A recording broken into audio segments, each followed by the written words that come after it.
کچھ چیزیں جو علماء کرام نے جمع کی تھی کچھ چیزیں میں نے عرض کر دی ہیں. ایک بات ابھی مزید یہ کہ آج کل جو شادی میں سٹیج بناتے ہیں, دلہا دلہن کو بٹھاتے ہیں, مرد عورتیں وہاں جمع ہوتی ہیں, یہ تو ایک زمانے میں فلمی لوگ کرتے تھے خالی, اور اس کو لوگ برا کہتے کہ کیوں کھوٹو قوم کر اپنی زبان کے بھاڑے باڑی ابھی تر بیخے لوگوں قومی تماشا کریں. تو ایسا لوگ کہتے تھے, اور ایسا کہنے والی ابھی بھی موجود ہیں کہ کتنی بے حیائی ہے. تو ایسا کام ہم اپنے گھر میں کریں, یہ بالکل زیبا نہیں دیتا, ہم زیبا نہیں دیتا بالکل. بس اگر ہم اس بنیاد پر آتے ہیں کہ سادگی اختیار کرنی, حضور والا طریقہ اختیار کرنا ہے, تو انشاءاللہ یہ ساری چیزیں ختم ہو جائیں گی. ایک نیت کر لیں کہ سنت کو اختیار کرنا ہے, بس ایک نیت کر لیں کہ سنت والا طریقہ لانا ہے.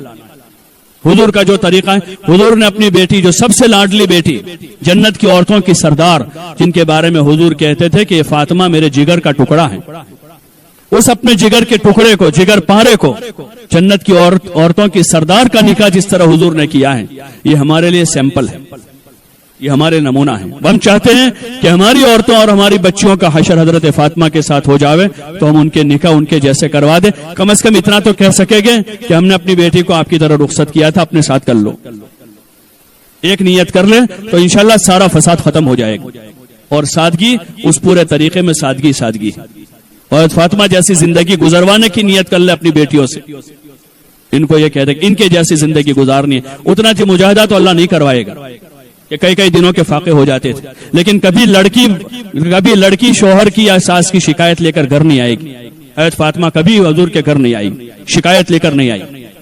ایک مرتبہ حضرت علی ناراض ہو کر چلے گئے, کوئی بات ہوئی تو ان کو ناراضگی ہو گئی, وہ گھر سے چلے گئے, مسجد میں جا کے زمین پر لیٹ گئے. حضور علیہ السلام اچھا خود خسر گئے, داماد کو سمجھا کے لے جا کے ان کا جھگڑا ختم کر دیا کہ جاؤ محبت سے رہو, مسئلہ ختم ہو گیا.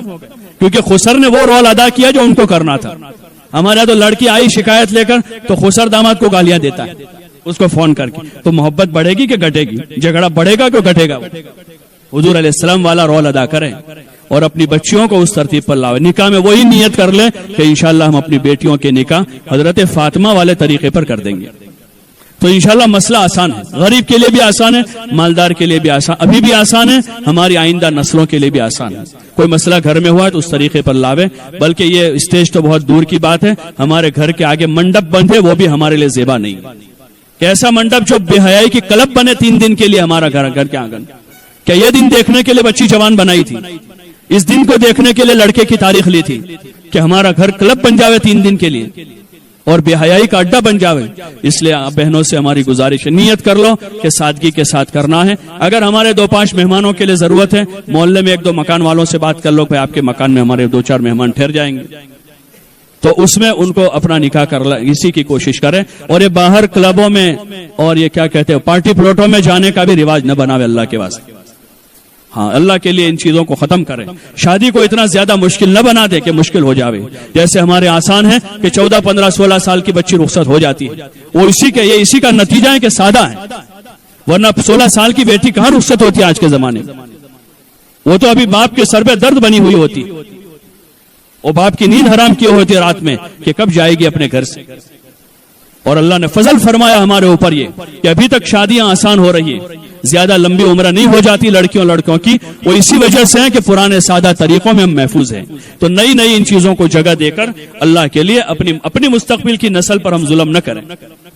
اور یہ نیت کر لیں کہ انشاءاللہ حضور علیہ السلام والے مبارک طریقے پر ہم حضرت فاطمہ, حضرت عائشہ کا نکاح کیسے ہو گیا سادگی سے, اور کیسے سادگی سے رخصتی ہو گئی, اور کیسی برکت ہوئی ان کے نکاحوں میں.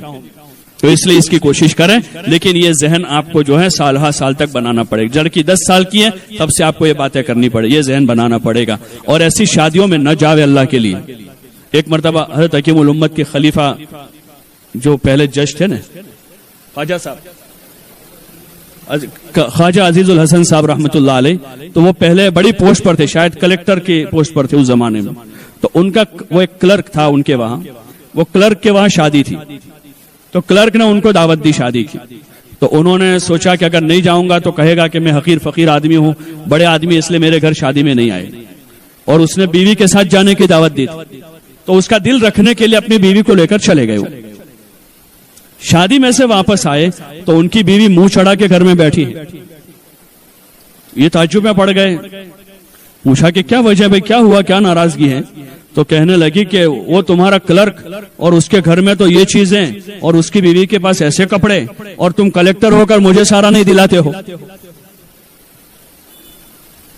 تو ایک جگہ ہماری بچی شادی میں جا رہے ہیں کہ میری سہیلی ہے, ہماری رشتہ دار ہیں, اب وہاں وہ سارا تماشا دیکھ کر آ رہی ہے, اس کے دل میں وہ جذبے بن رہے ہیں ابھی سے. آپ کی بہو جا رہی ہے, وہ وہاں سارا تماشا دیکھ کر آ رہی ہے.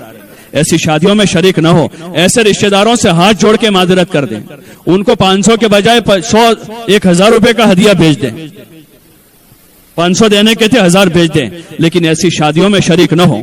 ایسی شادیوں میں جانا جو ہے وہ گناہ کے علاوہ کچھ نہیں ہے, اللہ کو ناراض کرنے کے علاوہ کچھ نہیں ہے. چاہے وہ سکی بہن کیوں نہ ہو.